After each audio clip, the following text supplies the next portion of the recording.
I'm Matt Gelka in Washington, where the longest government shutdown on record could soon be over, but Congress could again be scrambling for another funding deal at the beginning of next year. Congress is on the verge of ending the longest government shutdown on record.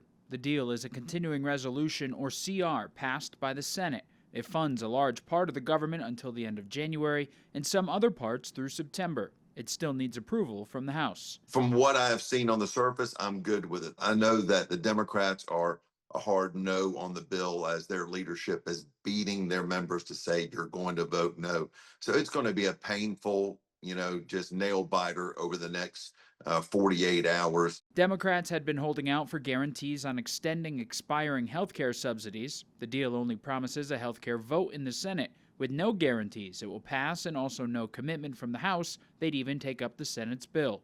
What the deal does do is add another continuing resolution to a long list of CRs Congress has passed for decades in order to keep the government running. The Bipartisan Policy Center's Shia Cabas says it's a bad way to run a country. The only thing worse than a continuing resolution is a government shutdown, which is what we're in right now. The continuing resolution is really inefficient because what it means is that we are funding programs at last year's levels and last year's priorities. Since 1977, Congress has passed at least one continuing resolution in every fiscal year except for 3. In that 49-year period, there have been 207 CRs enacted. There have been 19 funding gaps of varying lengths during that same time period.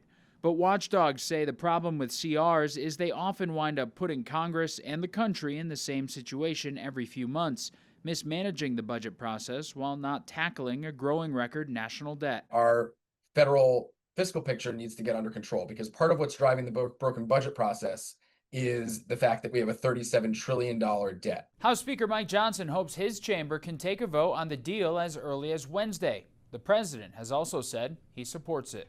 Reporting in Washington, I'm Matt Gelka.